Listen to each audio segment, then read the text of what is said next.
जमीन उभर आती है तो कहीं नदियां बहने लगती हैं। हमारा अस्तित्व भी इसी परिवर्तन के कारण है।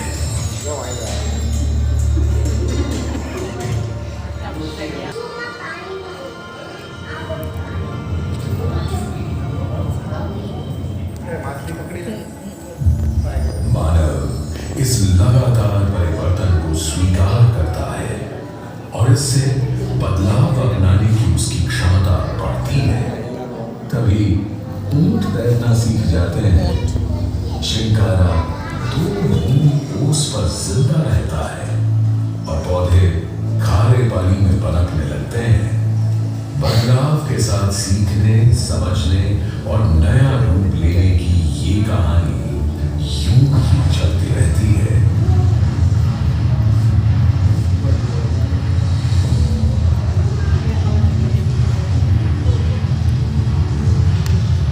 परिवर्तन को संसार अपनाता है कि वो नित नया रूप ले सके।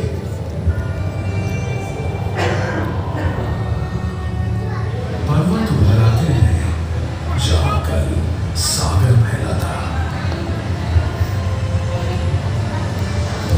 रूही जो बेटा ऊपर जो आज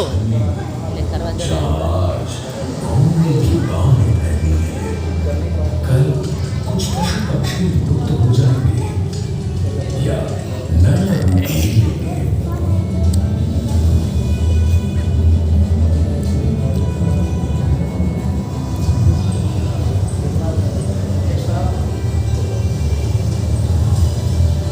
परिवर्तन शाश्वत है।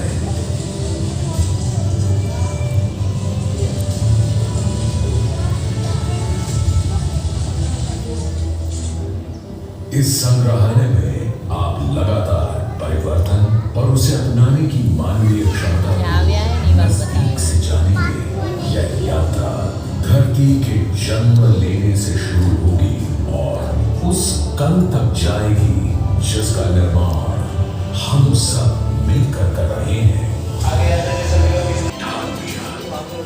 लगातार होने वाले परिवर्तन और उसे अपनाने सबसे गहरा बोरहोल दिखाया गया है जो रसिया में स्थित है, जिसका नाम है कोलार सुपर डीप बोरहोल।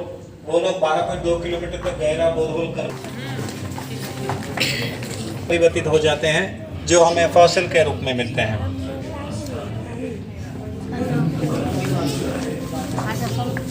देखो लेयर तो और ऊपर है क्रस्ट। क्रस्ट पे हम सभी लोग रह रहे हैं और ये सबसे पतली लेयर है, सबसे थिनेस्ट लेयर है। उसके बाद आप यहाँ पर आ जाएंगे। इसके ऊपर लिथोस्फीयर जो एक भूखंड था। इस तरह से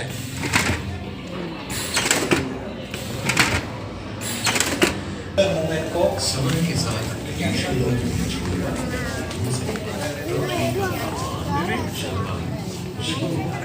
से दूर जाती है तो बीच में बड़ी बड़ी खाई बन जाती है, बिग वैलीज एक दूसरे से टकराती है तो हिमालय जैसे बड़े बड़े पहाड़ बन जाते हैं। एक दूसरे से समांतर आती है, हॉरिजॉन्टली रिएक्ट करती है तो भूकंप और ज्वालामुखी जैसी आपदाएं आती है। भूकंप इस मूवमेंट में भी आते हैं, लेकिन इस मूवमेंट में आते हैं बहुत हाई तीव्रता वाले भूकंप आते हैं, जैसा 2001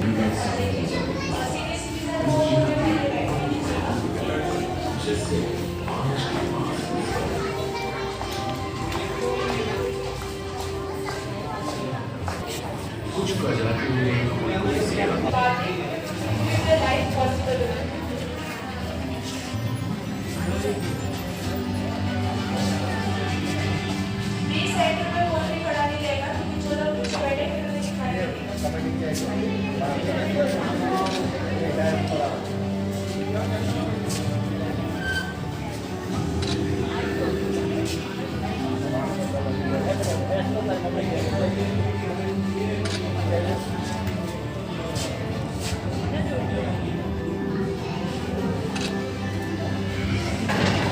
गोंडवाना से टूटकर उत्तर दिशा में एशिया के मुख्य भूभाग की तरफ बढ़ने लगा।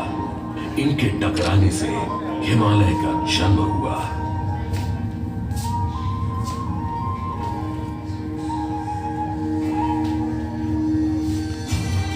भारतीय उपमहाद्वीप के उत्तर पश्चिमी इलाके की टेक्टोनिक प्लेटें निरंतर सक्रिय हैं। लिथोस्फीयर की टेक्टोनिक प्लेटें लगातार हिलती हैं। उनमें पहले भी हलचल होती थी और भविष्य में भी होगी, जिससे भूकंप आएंगे, कंपन होगा और नए बदलाव आते रहेंगे। आने वाले कुछ दशकों या शताब्दियों में महाद्वीपों की स्थिति और रूप में परिवर्तन होते रहेंगे, पर इन बदलावों के आगे संसार और मानव ने कभी हार नहीं मानी।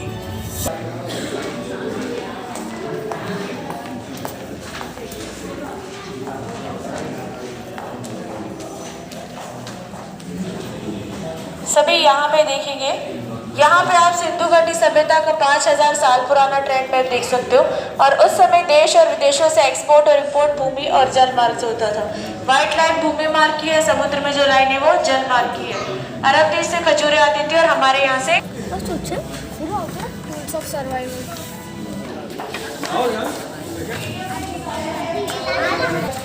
चना की सब्जी बनावी है तो यहाँ पे आ जाइए इस तरफ।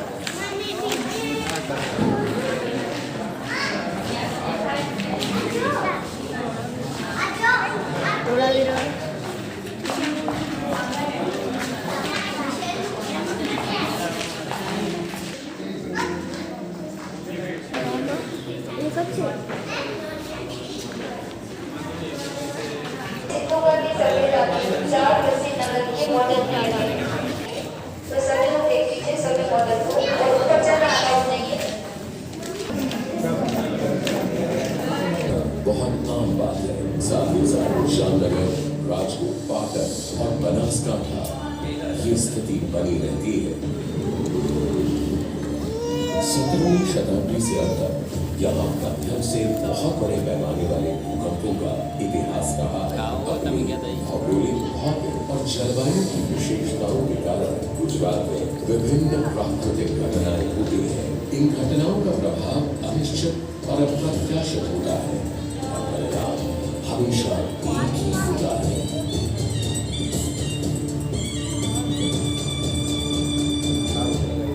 ये वीडियो बीच में से था, एंडिंग था, अभी पहले सेक्शन। समय और प्रकृति ने गुजरात के इस भूभाग को विभिन्न भौतिक विशेषताएं प्रदान की। ऊंचे गिरवाहार, एक लंबी तटरेखा, दिनोधर के प्रसुप्त ज्वालामुखी। बाद में देख सकते हो, अभी सब लेंगे, ठीक है? यहाँ पर एक पानी, दूसरे पे हवा और तीसरे पे वाइब्रेशन का कंटिन्यू प्रेशर है। और लॉन्ग टाइम के बाद इसमें क्या चेंजेस होगा वो हम यहाँ पे हवा के कारण इस प्रकार चेंज होता है। जो चलिए जिन्होंने देख लिया वो सभी आगे आगे जाएंगे।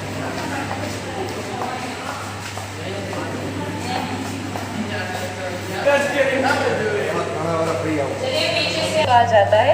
और भूकंप की तीव्रता जिस विस्तार तक फैली होती है उसको एपिसेंटर कहा जाता है। जो ये लास्ट वाली है, इसे ये बाढ़ का मॉडल है, जो अतिशय बारिश और नदियों के अति प्रवाह की वजह से जो बाढ़ आती है, जिसको हम पोर भी कहते हैं। वो आप यहाँ पे देख सकते हो कि किस प्रकार होता है।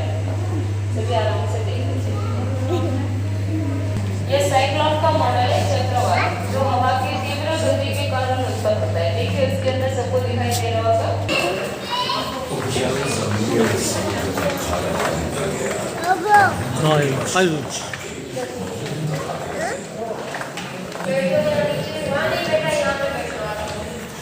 जमीन में कुछ हलचल हुई जिसने पश्चिमी भारत के स्वरूप को फिर से परिवर्तित कर दिया।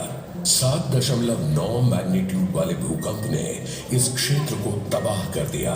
प्रकृति का प्रकोप इतना था कि जमीन पृथ्वी की सतह से ऊपर आ गई। अल्लाह बंद एक प्राकृतिक पट्टी जमीन से उभर आई जो 70 से 90 किलोमीटर लंबी, 16 मीटर चौड़ी और लगभग 4 मीटर ऊंची थी। समय के साथ इसका एक बड़ा हिस्सा खाड़ी में तब्दील हो गया। इस उभरी भूमि को बड़े सम्मान के साथ लोग अल्लाह बंद यानी भगवान का बंद कहते हैं। आज इसका ज्यादातर हिस्सा भारत में और थोड़ा सा पाकिस्तान में है। इस भूकंप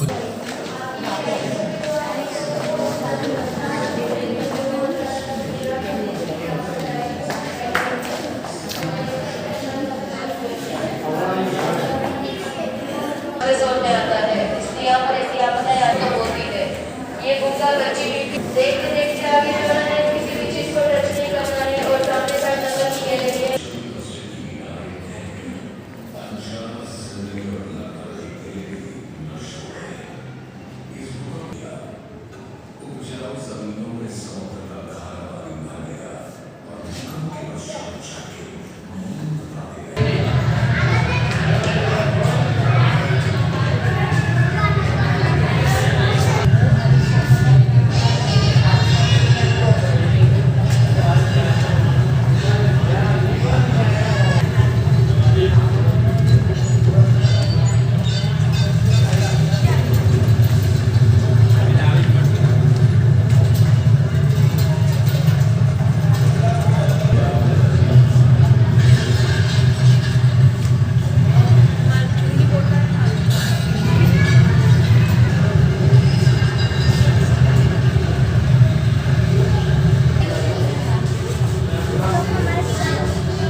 અમે 4 જણા છીએ મોટા અને બે નાના છોકરાઓ છે, ત્રણ નાના છોકરાઓ.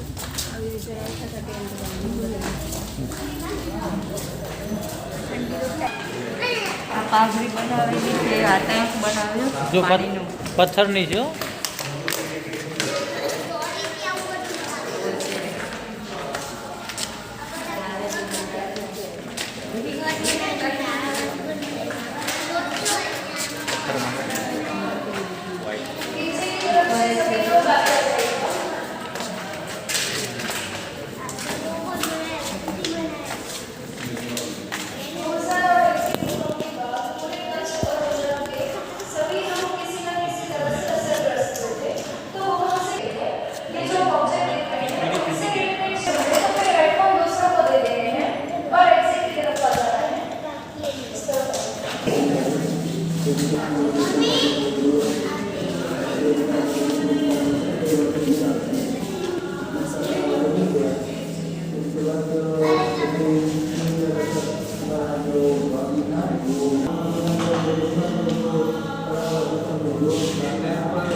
जो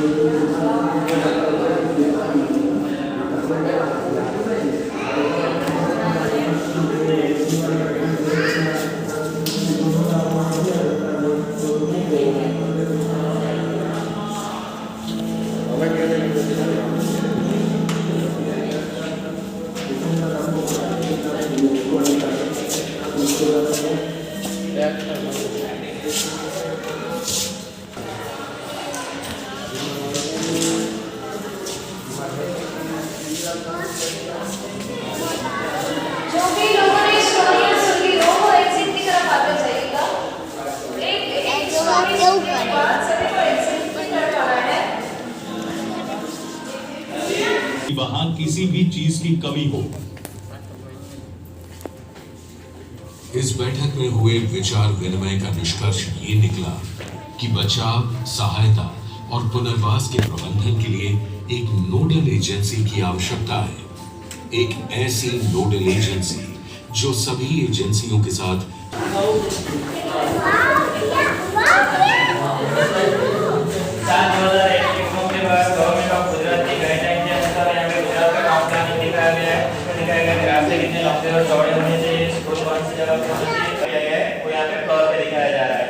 चारों तरफ टैबलेट्स रखे गए हैं। टैबलेट्स के माध्यम से आप इन्फॉर्मेशन ले पाओगे कि कौन से क्षेत्र में कितना नुकसान हुआ था और उससे काफी रिकवर कितना किया गया है। और इस आपदा के सफर पर मरहम लगाने की कोशिश में शामिल हो गए।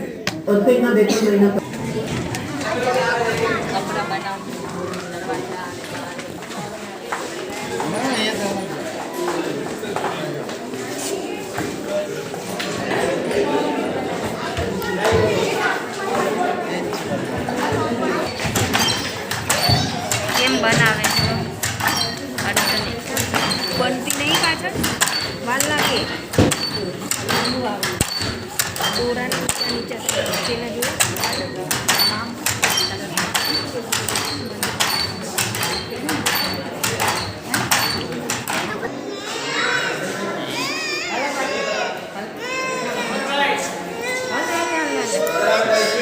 જો આમાં શું શું થશે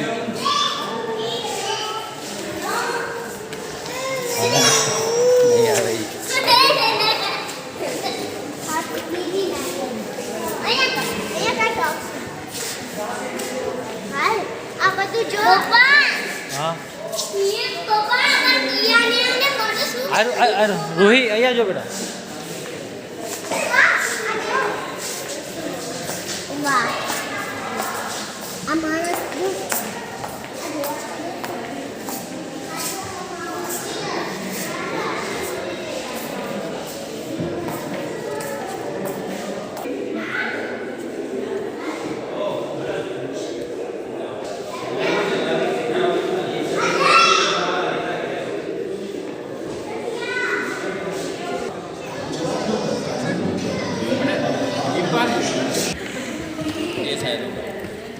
ये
આમાં પૈસા વસૂલ છે.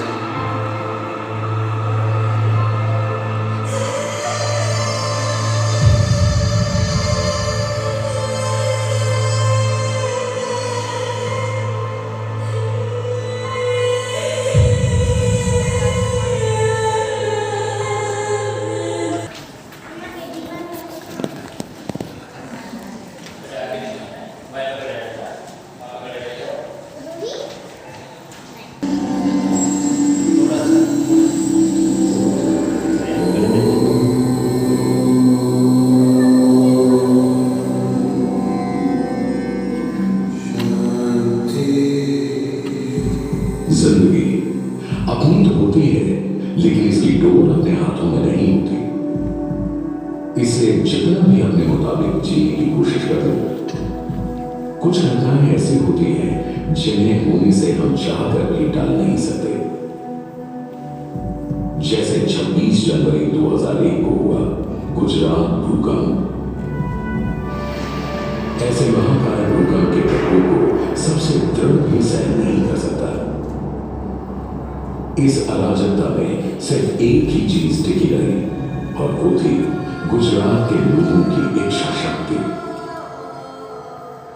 जिन्होंने अपने दुखों को मात दी और अपने प्रयत्नों से इस भूमि की पुनर्संरचना होते हुए देखी जो अपरिहार्य थी. हम इस धरती के उन फरिश्तों को याद करते हैं जिन्होंने अपनी जान गंवाकर हमें इस अंधेरे से बाहर निकलने के लिए तारों की तरह हमारी सहायता की.